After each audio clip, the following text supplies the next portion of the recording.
No way of sugarcoating the trade today, and it was sure a freaky Friday. Look how we came into trade with a handover of nearly 3% downtick coming in for the Nasdaq.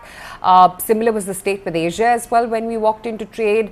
Japan, Hong Kong, which started off monthly in the green and then again sold off and cooled off from there. China, periphery markets like Korea, Australia, it's all been a deep sea of red. In fact, add to that, European markets as well had a weak start, and the US futures, when we were closing in for the day, they also indicated yet another rough session. So all put together, our markets had quite a sharp fall today. In fact, we've breached some key levels like 17K as well in today, and then just managed to resurrect to that mark at 17,222 as a print coming in on Nifty futures. That's been a sharp slide of 295 points intraday alone that we've seen. Look at the kind of market breadth as well that we had at our hands.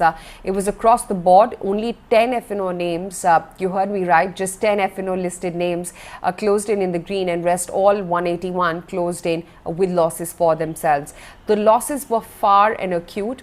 But first, let me talk about the gainers, considering that's a very small list. It's just 10 names, like I just highlighted. It was really IT and IT alone. You have the rupee weakness, of course, adding as a tailwind. And then, of course, you had Accenture, which upped its guidance quite significantly and talked about a very positive IT environment going ahead. And that clearly gave IT sector further fillip to a strong session, which they already have been having off late.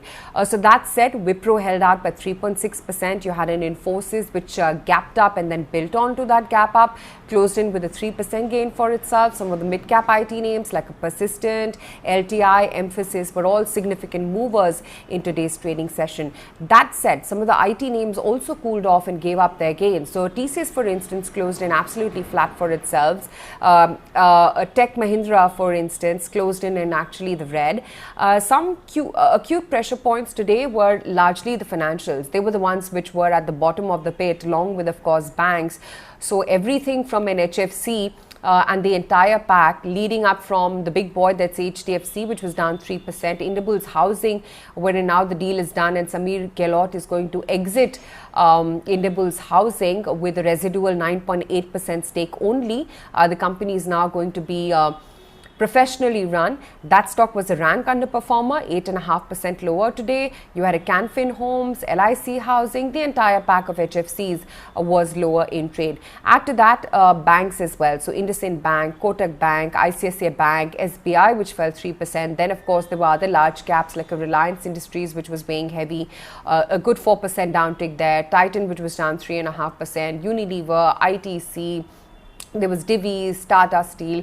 So all in all sectors were weighing heavy on the market. The market texture seems pretty clear. The FI selling continues to be a big overhang for our markets. The markets continues to be in a corrective note. For now, the Santa Claus rally, the traditional one, clearly seems to be eluding us. That said, the texture of the market clearly is sell on every given rally, and that's exactly what we've seen transpire this entire week. But let's hope that the next trading week is a little bit better as we begin winding up year 2021.